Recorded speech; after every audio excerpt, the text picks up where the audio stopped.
Come be a part of the speed, excitement, and intense emotions of Formula One races. Subscribe to our channel right now and experience every turn as if you were in the cockpit of a racing car. Together, we will accelerate towards a unique and electrifying experience in the world of high-speed racing. Be a true Formula One enthusiast, subscribe, and come experience the adrenaline with us. Thank you. Hamilton complains about bouncing in Mercedes' car in Belgium. The issue gave the team headaches in 2022 and was only fully resolved in the design of the current car, the W14. The seven-time champion crossed the finish line in fourth place on Sunday.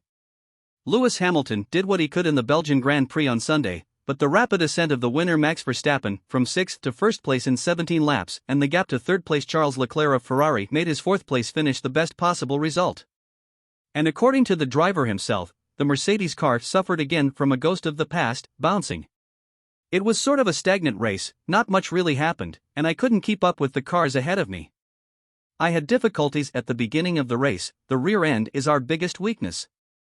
And the car was bouncing a lot this weekend. It seems like we're back to having the bouncing like last year, the British driver reported after the race at Spa-Francorchamps. The bouncing refers to jumps made by the car according to the technical adjustments of the vehicle and the characteristics of the circuit. It was one of the problems that greatly affected Mercedes in 2022 and other teams to a lesser extent, along with porpoising. Porpoising, on the other hand, refers to the up and down movement in the monoposts. Unlike bouncing, the porpoising effect is caused by aerodynamic pressure, which forces the car downward, a consequence of the ground effect brought back by the current technical regulations of F1. Hamilton started in third place in this weekend's race at the Circuit de Spa-Francorchamps but dropped to fourth place in the path of rival Verstappen towards the lead. Despite winning a duel with Fernando Alonso, the British driver did not have the stamina to reach pole position Charles Leclerc, third in the race. I was able to get close to the Ferrari, Charles Leclerc, third place, for a few seconds, but I couldn't get any closer to fight. I got the fastest lap in the end, and it was good to have that gap over the car behind Fernando Alonso, but it was very windy, and it was quite difficult to keep the car on the track. They don't know what's causing it.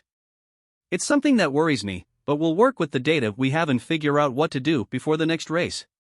His teammate George Russell crossed the finish line in 6th place, after starting from 8th and dropping to 11th in the first lap of the race.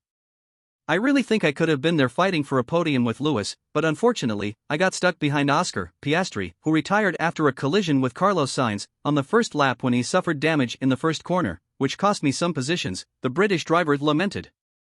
Hamilton is 1 point away from surpassing Fernando Alonso in the driver's standings and taking third place on the table. In the Constructors' Championship, second-placed Mercedes opened up a 51-point advantage over Aston Martin. F1 returns on August 27 with the Dutch Grand Prix, the 13th race of the year,